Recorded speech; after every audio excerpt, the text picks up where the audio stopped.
What up, teammates? A lot of people don't understand the hard work Hololive talents have to put in to keep up their reputation and popularity. If you're someone who's never got it, a pure hater because they're the loudest thing from the VTuber fandom, if you've immediately turned off your brain at the slightest mention of it, or if you're an indie who wants to know what it takes to be on their level, consider the following. I've watched a lot of content creators on Twitch who have put in the work with their skills to create livestream content that's entertaining to watch, but they don't have any of the reach. Some of this effort is next level content that has high potential, but doesn't get noticed until they apply to an agency who has the viewership for it. It's not the only way to gain a following, but it gives them the necessary audience. Hololive gave a chance to some growing talents who applied with a variety of skills they had to offer. They saw potential in not only to grow their own company, but also their talents. When the VTuber boom first started, most of it was centralized in Japan. We had some English indie VTubers running the market, creating their own style of content while reflecting some of the Japanese counterparts as best they can. Nothing was more significant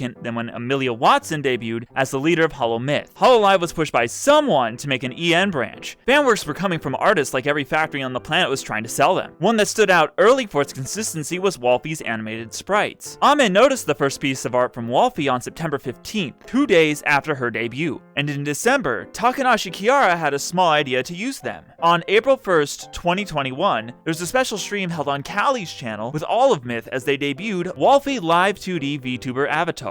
This was the defining moment that separated the EN branch from the JP branch. The moment that gave EN its own identity. The art style was unique, it was simple, it was on the Nendroid and Funko Pop level of things that could be recognized at a glance. It was fan service that was wholesome, family friendly, and fun. Before you think there's no way it's that significant, allow me to give you all the facts. Ame's Wolfie avatar came to be known as Small Ame, and used it well by adding lore to her backstory, becoming a staple in some of her streams. The Japanese audience had a positive reception to the avatar. Hololive had an official venue to host a con for HoloFest 3 Super Expo. It's usually a show that's just done online, but this year they had booths, shows, merch, and even mascot characters as mascots. Gura is EN's most known VTuber and the largest VTuber on the planet. The mascot character they brought out for the EN branch wasn't a shrimp, it wasn't Bloop, nor was it Ame's actual mascot, Bubba. What walked around the corner instead was Small Ame. The EN branch had an influence in Japan, showing that they can take risks with live 2D models, and that's most likely how Korone had this approved for her 3rd anniversary. A few fan pieces made it on stream as a one-off content piece, but nothing made it as a full commercial copywritten avatar. Ame didn't stop after Wolfie. Seafoam created a 3D avatar which she used for Half-Life Alyx 2 months later. Then another model was made,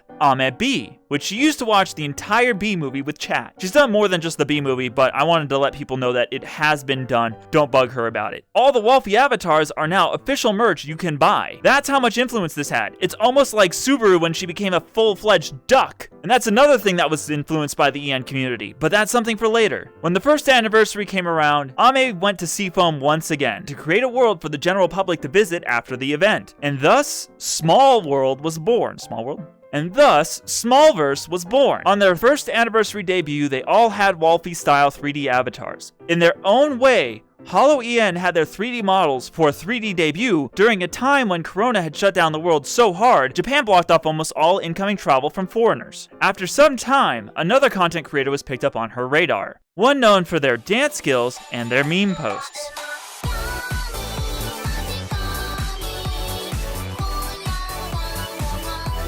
Kiara reached out to Kanauru first for Kiara and Ame's cover of Dreamin' Choo Choo. Then, Ame reached out to Kanauru later for the Halloween special Myth or Treat. For Kiara's first 3D birthday event on her 2nd birthday, Ame made a mocap studio by herself. She did the best she could with what tools she was given so that Kiara could have a full concert for her birthday. 2 more creators should be mentioned. Preachu for their models of Ame and Kiara, then Chained Tan for the low poly models of everyone else who didn't have one at the time. These played a large part in establishing their brand. Kiara's suggestions back in December proved to be the best thing Cover could have done to expand their business. In 5 months, 3 of Holomyth had 1 million subscribers, and in 9 months, everyone had at least 1 million subscribers. And it all started with Watson's use of Wolfie's Live 2D. Ame and Kiara have been spearheading the EN branch since the beginning, and their efforts are either unnoticed or undersold. I'm looking forward to seeing what else they bring to the landscape. You take a rest, Ame.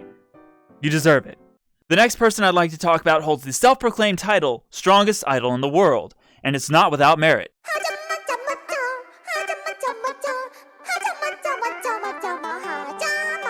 Akai Hato, also known as Hachima, had an introduction video in full English 2 months after her debut, and about 1 month before a certain someone joined Hololive, Hachima had her first English-only stream on Wii Fit. Minecraft English-only streams followed shortly after. Hachima had a full cover of Senbon Sakura debut under a month after a certain influencer joined. For the longest time, she's been one of the few VTubers creating a traditional style of content for her channel. Showing off her atrocious yet adventurous cooking, she's the girl in anime that men fear when they get purple gloop for a meal, and her character arc has finally come to a close. Over the last 2 years, we've seen her progress from burning frozen gyoza to making homemade gyoza and curry all from scratch. She's almost unchallenged in the group. If she wants something, if she decides to do something, nobody can stop her. She's young, ambitious, and has a different pair of eyes. When a green and blue butterfly flew off, she claimed a stake on the remains of their efforts for those remaining fans. Hachima directly asked people on Twitter for NSFW art to be judged live on stream on YouTube, and only a few were banned. Some have been age restricted, others privated, and some that YouTube have never touched and can be watched by almost anyone. Some of her oldest content fits the theme from 2008 to 2012's YouTube era. Full parody songs with video, but about a year after her last one, she started a horror saga around her character and persona, creating one of the best and most in-depth lore I've seen for any VTuber. Akai Hato was originally who she was when she started. Hachima is what she became because she wanted to change her content. Because she had 2 separate names now, this gave her some creative ammunition. The largest regret is that YouTube had to shut it down and stop the horror series, so we didn't get the original ending. She worked it out and gave us the best ending that she could. Her first original song was in full English. Her second original song was also in full English, but based on the horror series. For those who followed it as best they could, the song has extra meaning to it. For anyone who finds it as a standalone can still appreciate the song's meaning. Some of that extra lore is hidden within full streams that are live translated, and to go back and watch that is a lot of content. Maybe I'll make a video on it another time. In a recent stream, she talked about how she changes her content based on what she thinks the fans would want, what entertainment might be shifting to, or what the landscape might need for a change. This is something a lot of content creators have to face. Risky decisions that change their careers. Either shift one's content to keep up with the current times and lose a current fan base, or keep trying what you're already doing in the hopes to become relevant again, or that your content doesn't become stale and lose its steam. The shift might have lost Akai Hato many of her viewers, and most now know her as Hachima. So the shift back to Akai Hato could cost her a majority of her audience. While the same content can be the entirety of a channel's run, exploring content changes can be even more beneficial. Watching the growth, the change, the contrast from the old content or the evolution of their content can be part of the journey, not only for you, the audience, but also the content creator. Hachima's shift from pure idol to pure chaos gained most of America's attention, since our perception had completely flipped on its head. This is partially why Q's and I had exploded, and why Hololive has been so far successful. If you want to show someone Hololive in a single package, Hoshimachi Suisei, wait, this isn't accurate anymore, hold on. Hoshimachi Suisei is the one. I would pin her as the perfect example of an idol gamer VTuber in Hololive. She is dedicated to anything she works on. Dancing, singing, games, you name it.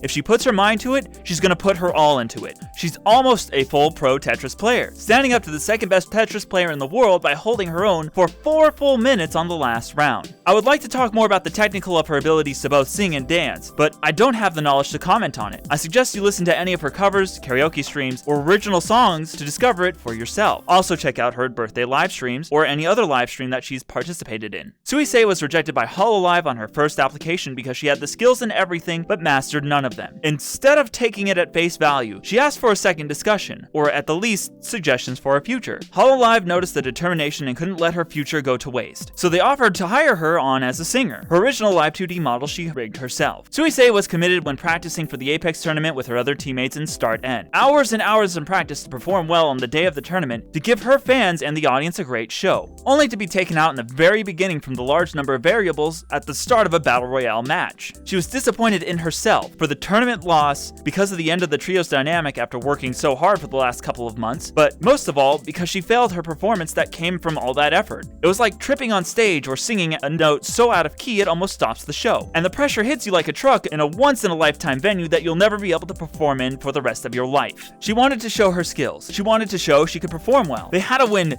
2 days before the tournament, and the result on the tournament day would upset even the most seasoned of players. These 4 talents have put a lot of effort into their work, and it really shows. Not to say others haven't worked harder or just as hard behind the scenes without us noticing. This is only part 1. There's probably going to be more parts later, because there's still more to talk about with Hosho Marine, Kiara, who I didn't get enough information on, and Mori Calliope. Thanks for joining on this side of the universe. This world is, as I mentioned, Hololive English Smallverse. It's still public, you can still visit it. The map was created by Seafoam Boy. Ame was a concept designer for it. A few other credits as well, thank them too. In the meantime, I will catch you all in the next world.